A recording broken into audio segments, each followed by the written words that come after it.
जय श्री कृष्ण। दोस्तों, एक बार संसार का पालन करने वाले विष्णु भगवान बड़ी दुविधा में पड़ गए, क्योंकि उनके सामने एक विकट समस्या आ पड़ी और वो बिल्कुल भी समझ नहीं पा रहे थे कि आखिर इस समस्या का समाधान कैसे हो। दरअसल विष्णु जी लोगों की भक्ति और साधना से खुश तो थे, लेकिन उनकी दिनचर्या में बाधा आ रही थी।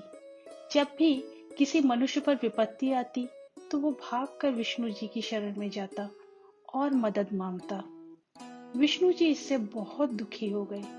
उन्होंने इस समस्या के निवारण के लिए देवी देवताओं की एक बैठक बुलाई और बोले, मैंने आप सभी को एक मुश्किल का हल निकालने के लिए बुलाया है। मैं मनुष्य की रचना करके बड़े कष्ट में पड़ गया हूँ। कोई ना कोई मनुष्य हर समय शिकायत ही करता रहता है, जिससे ना तो मैं शांतिपूर्वक रह पाता हूँ और ना ही तपस्या कर सकता हूँ।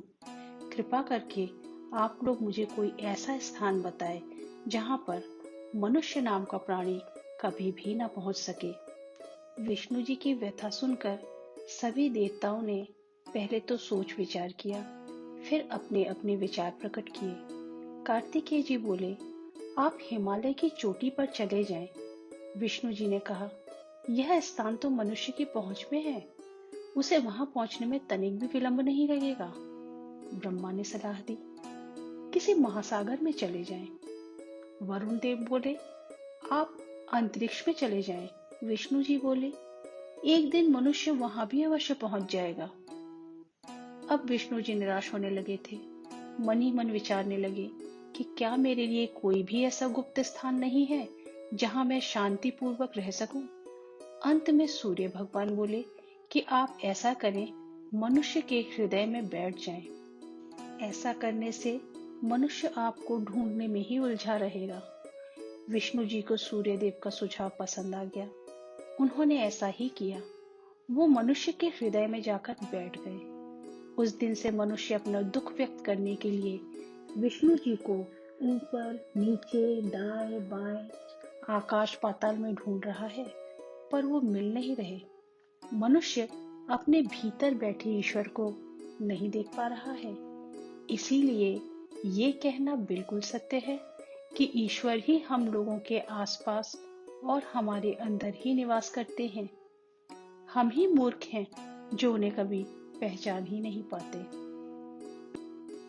इसीलिए तो कहते हैं, मंदिर में ढूंढा, मस्जिद में ढूंढा, पर तू मिला वहीं जब खुद में ढूंढा। सच्चा प्रेम ईश्वर की तरह होता है, जिसके बारे में बातें तो सभी करते हैं, लेकिन महसूस कुछ लोग ही कर पाते हैं।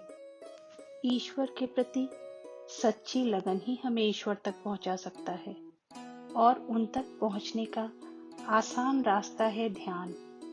ईश्वर को सिर्फ ध्यान में ही पाया जा सकता है। प्रतिदिन ईश्वर का ध्यान करने से कुछ ही दिनों में आप महसूस करेंगे कि ईश्वर आपके अंदर ही है, और धीरे धीरे आपके विचारों में परिवर्तन आना शुरू हो जाएगा। आपकी नकारात्मक सोच सकारात्मक होने लगेगी। इसीलिए रोज कुछ देर ही सही, मगर ध्यान का अभ्यास जरूर करें। जय श्री हरि।